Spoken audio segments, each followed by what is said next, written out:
Bonjour et bienvenue dans Biopilates Deep Dive. Aujourd'hui, nous explorons en détail le sidekick à genoux, un mouvement où précision anatomique et maîtrise posturale se rencontrent.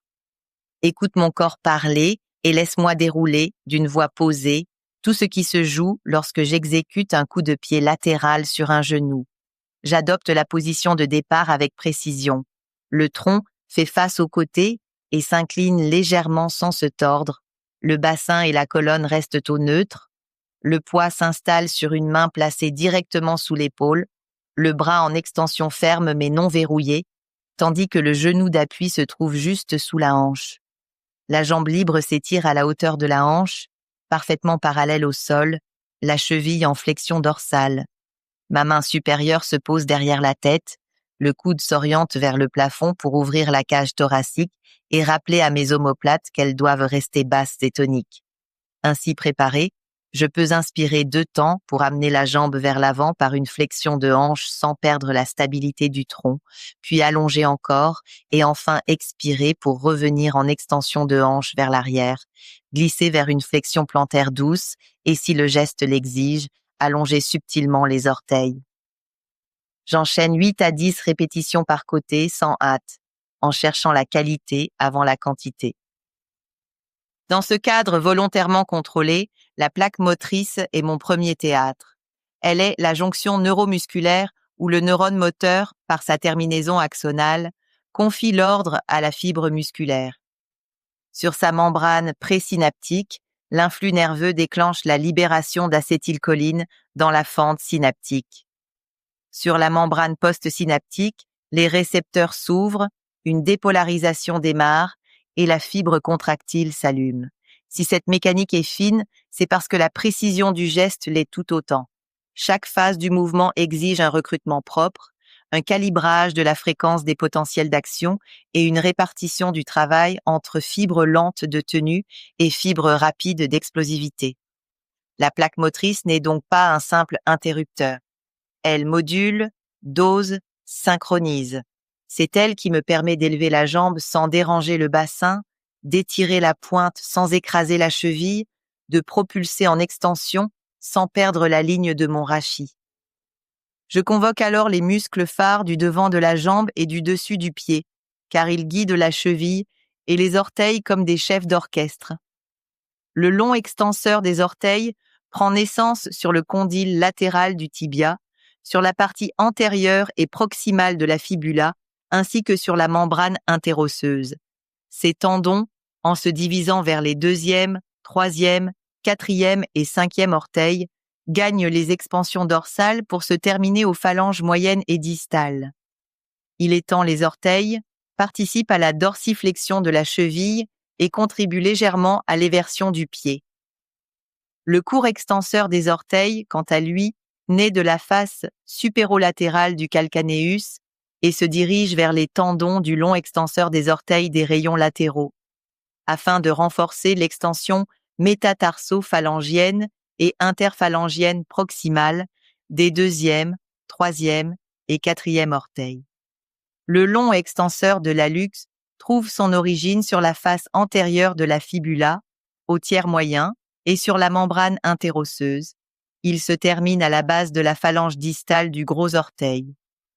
Il étend l'hallux, participe à la dorsiflexion de la cheville et, par le positionnement de son tendon, il influence finement la stabilité médiale de l'arche plantaire.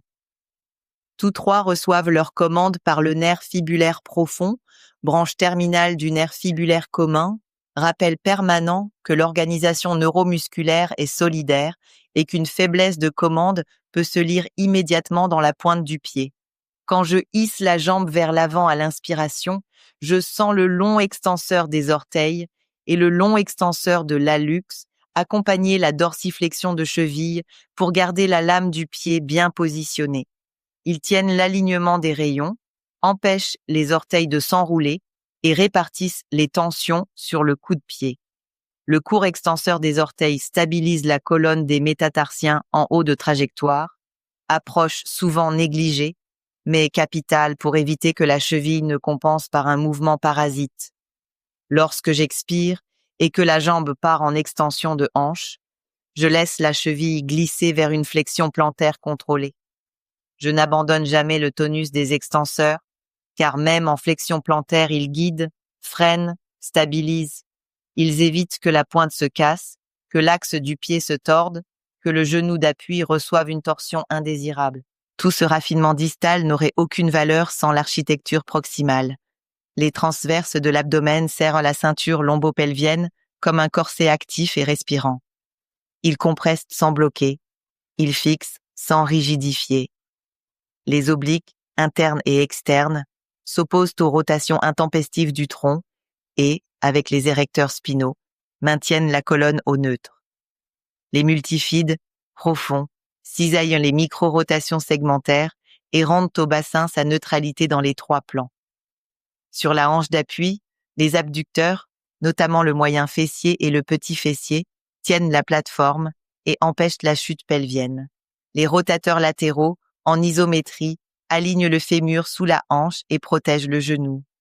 Sur l'épaule d'appui, les abaisseurs et fixateurs de l'omoplate, entre autres le dentelé antérieur, le trapèze inférieur et les rhomboïdes, gardent la glène stable sous la charge, pendant que la coiffe des rotateurs centre la tête humérale.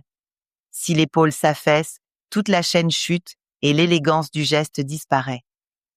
Je dirige mon attention vers la respiration, car elle module la pression intra-abdominale, soutient le diaphragme et guide le tempo neuromoteur. À l'inspiration en 2 temps, j'emplis latéralement les côtes. Je sens le plancher pelvien répondre. J'active les transverses sans fermer la gorge. La jambe s'avance, la hanche fléchit, mais le bassin reste calme. Au 2e temps, j'allonge encore sans perdre l'axe. Puis, sur l'expiration, je laisse la cage thoracique redescendre. J'initie l'extension de hanche. Je garde la nuque longue et je fais glisser la cheville vers la flexion plantaire comme une écriture au pinceau. Cette alternance souffle-mouvement n'est pas un détail. Elle lie la commande des plaques motrices aux variations de pression, elle synchronise le recrutement des fibres profondes et l'action des muscles distaux. Elle réduit la crispation des faisceaux supérieurs des trapèzes, ennemis jurés de l'épaule stable. Je me concentre sur des repères simples. Je stabilise l'épaule d'appui pour empêcher l'affaissement et la rotation interne. Je garde le bassin aussi stable que possible, sans antéversion ni rétroversion exagérée. J'évite la flexion ou l'extension de la colonne, car mon neutre est mon gouvernail. Je distribue le poids de la main sur la pince du pouce et de l'index, sans écraser le talon de la main. Je maintiens la jambe libre à hauteur constante grâce aux abducteurs, ni plus haut, ni plus bas. Je freine l'élan, car la vitesse n'est rien sans contrôle. Si je perçois une tension inutile dans le cou, je baisse les épaules, je relâche la mâchoire, j'ouvre le coude vers le plafond et je reviens à mon souffle. L'anatomie me guide encore. Quand la jambe s'avance, les fléchisseurs de hanches concentrent l'effort, mais je n'oublie pas la coactivation lombaire et pelvienne qui empêche l'aspiration de la lordose. Lorsque la jambe part vers l'arrière, les extenseurs de hanches prennent le relais. Grand fessier pour la puissance, ischio-jambier pour la continuité, fibre postérieure du moyen fessier pour la stabilité latérale. Les extenseurs des orteils et de l'hallux, bien que distaux, façonnent la mécanique de la cheville, déterminent le plan du pied et, par voie de conséquence, protègent le genou d'appui contre la rotation ou le valgus. La chaîne est unique, du bout des orteils jusqu'à la tête. Je n'oublie pas l'endurance. Les abducteurs de la hanche doivent de rester vivants tout au long de la série. Les stabilisateurs de l'épaule d'appui ne doivent jamais céder. La qualité se mesure à la constance. Un alignement identique à la première et à la 10e répétition.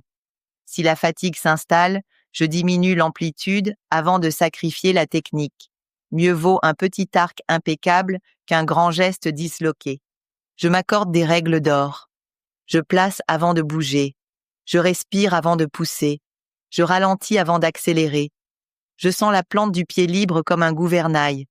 En dorsiflexion, mes extenseurs guident. En flexion plantaire, ils freinent. Je garde le regard à l'horizontale pour stabiliser l'oreille interne. Je pêche par rigueur plutôt que par licence. Les erreurs fréquentes sont claires. Une épaule qui monte et pince le cou signe l'absence d'abaissement scapulaire.